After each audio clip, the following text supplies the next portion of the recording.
H.P. Lovecraft's Herbert West, Reanimator. Told to you by Edward E. French. Part 3. 6 Shots by Moonlight.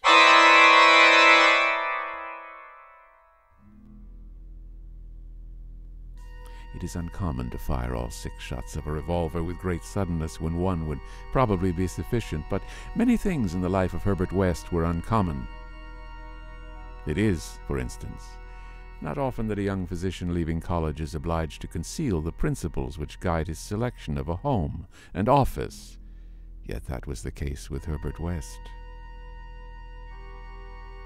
When he and I obtained our degrees at the medical school of Miskatonic University and sought to relieve our poverty by setting up as general practitioners, we took great care not to say that we chose our house because it was fairly well isolated and as near as possible to the potter's field. Reticence such as this is seldom without a cause, nor indeed was ours, for our requirements were those resulting from a life work distinctly unpopular. Outwardly we were doctors only, but beneath the surface were aims of a far greater and more terrible moment. For the essence of Herbert West's existence was a quest amid black and forbidden realms of the unknown, in which we hoped to uncover the secret of life and restore to perpetual animation the graveyard's cold clay. Such a quest demands strange materials, among them fresh human bodies, and in order to keep supplied with these indispensable things, one must live quietly, not far from a place of informal interment. West and I had met in college, and I had been the only one to sympathize with his hideous experiments. Gradually, I had come to be his inseparable assistant, and now that we were out of college, we had to keep together. It was not easy to find a good opening for 2 doctors in company, but finally the influence of the university secured us a practice in Bolton, a factory town near Arkham, the seat of the college. The Bolton Worsted Mills are the largest in the Miskatonic Valley, and their polyglot employees are never popular as patients with the local physicians. We chose our house with the greatest care, seizing at last on a rather run-down cottage near the end of Pond Street, 5 numbers from the closest neighbor, and separated from the local potter's field by only a stretch of meadowland, bisected by a narrow neck of the rather dense forest which lies to the north.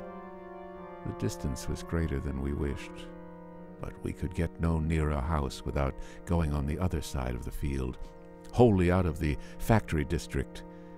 We were not much displeased, however, since there were no people between us and our sinister source of supplies. The walk was a trifle long, but we could haul our silent specimens undisturbed.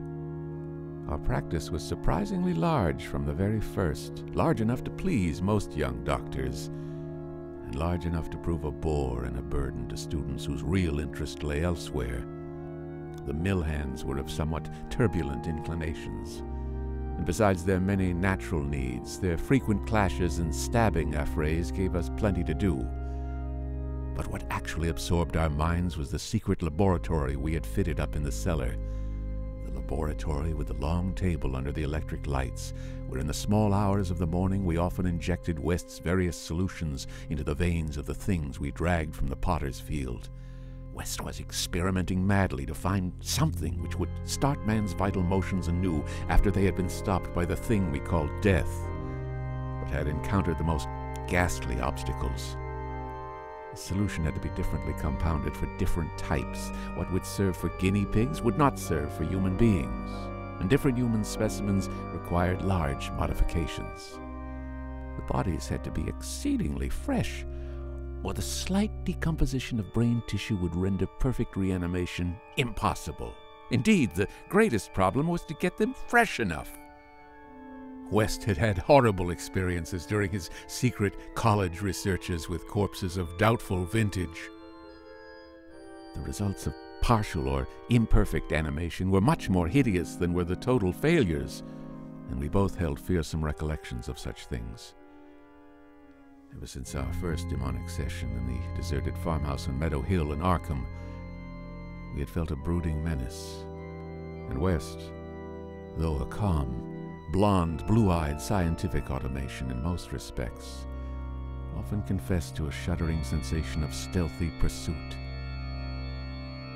He half felt that he was followed, a psychological delusion of shaken nerves enhanced by the undeniably disturbing fact that at least one of our reanimated specimens was still alive.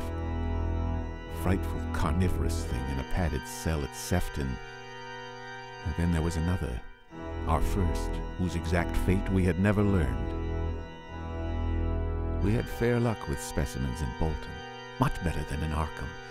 We had not been settled a week before we got an accident victim on the very night of burial and made it open its eyes with an amazingly rational expression.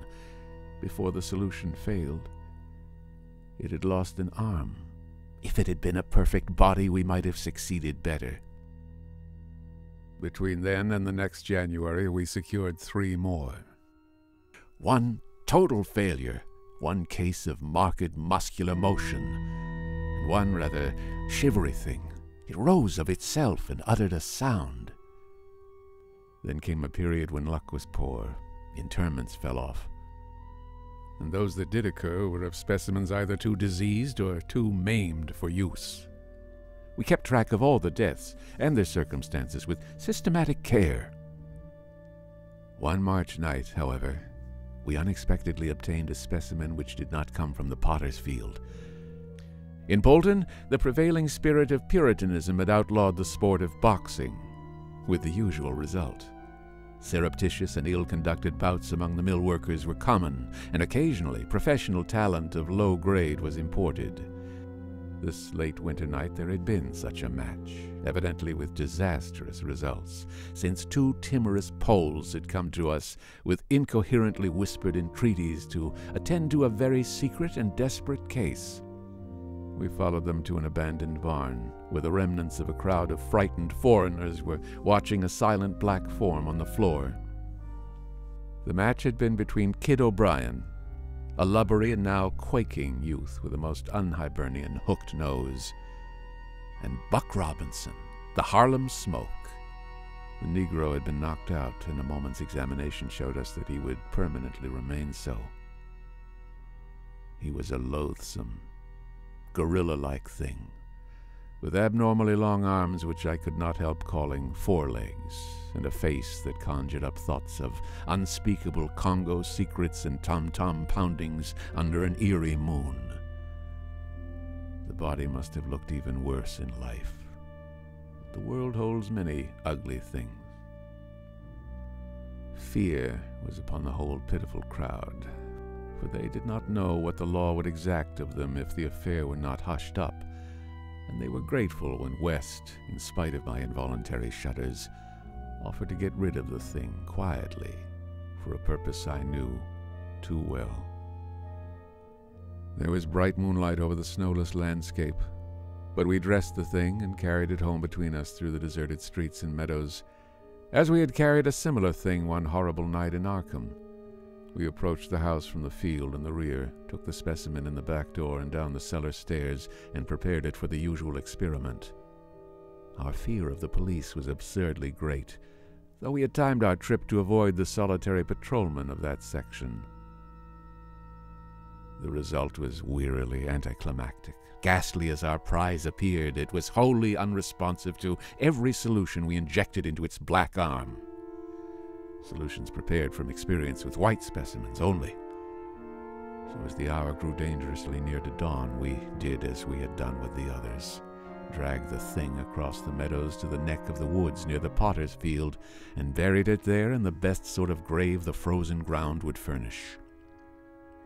The grave was not very deep, but fully as good as that of the previous specimen, the thing which had risen of itself and uttered a sound. In the light of our dark lanterns, we carefully covered it with leaves and dead vines, fairly certain that the police would never find it in a forest so dim and dense. The next day I was increasingly apprehensive about the police, for a patient brought rumors of a suspected fight and death. West had still another source of worry, for he had been called in the afternoon to a case which ended very threateningly. An Italian woman had become hysterical over her missing child. a lad of 5 who had strayed off early in the morning and failed to appear for dinner, and had developed symptoms highly alarming in view of an always weak heart. It was very foolish hysteria, for the boy had often run away before. But Italian peasants are exceedingly superstitious, and this woman seemed as much harassed by omens as by facts. About 7 o'clock in the evening she had died, and her frantic husband had made a frightful scene in his efforts to kill West, whom he wildly blamed for not saving her life.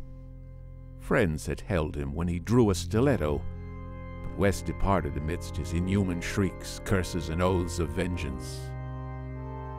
In his latest affliction, the fellow seemed to have forgotten his child, who was still missing as the night advanced.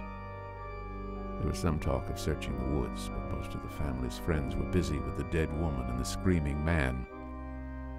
Altogether, the nervous strain upon West must have been tremendous. Thoughts of the police and of the mad Italian both weighed heavily. We retired about 11, but I did not sleep well. Bolton had a surprisingly good police force for so small a town, and I could not help fearing the mess which would ensue if the affair of the night before were ever tracked down. It might mean the end of all our local work, and perhaps prison for both West and me. I did not like those rumors of a fight which were floating about. After the clock had struck 3, the moon shone in my eyes, but I turned over without rising to pull down the shade. Then came the steady rattling at the back door. I lay still and somewhat dazed, but before long heard West's rap on my door. He was clad in dressing gown and slippers, and had in his hands a revolver and an electric flashlight. From the revolver I knew that he was thinking more of the crazed Italian than of the police. "We'd better both go," he whispered. "It wouldn't do not to answer it anyway, and it may be a patient.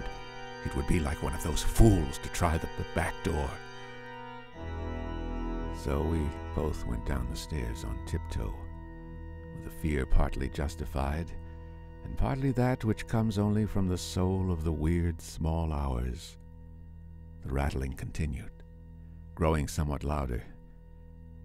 When we reached the door, I cautiously unbolted it and threw it open, and as the moon streamed revealingly down from the form silhouetted there, West did a peculiar thing. Despite the obvious danger of attracting notice and bringing down on our heads the dreaded police investigation, a thing which after all was mercifully averted by the relative isolation of our cottage, my friend suddenly, excitedly, and unnecessarily emptied all 6 chambers of his revolver into the nocturnal visitor. For that visitor was neither Italian nor policeman. Looming hideously against the spectral moon was a gigantic, misshapen thing, not to be imagined save in nightmares. A glassy-eyed, ink-black apparition nearly on all fours, covered with bits of mold, leaves, and vines, foul with caked blood, and having between its glistening teeth a snow-white, terrible, cylindrical object terminating in a tiny hand.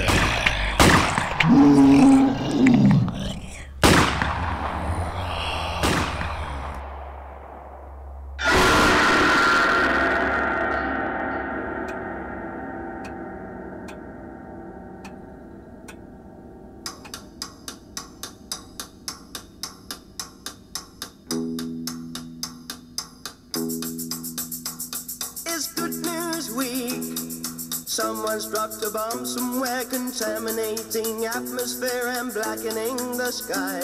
It's Good News Week. Someone's found a way to give the rotting dead a will to live, go on and never die. Have you heard the news? What did it say? Who's won that race? What's the weather like today?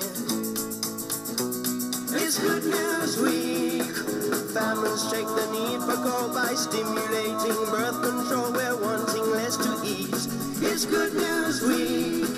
Doctors finding many ways of wrapping brains in metal trays to keep us from the heat.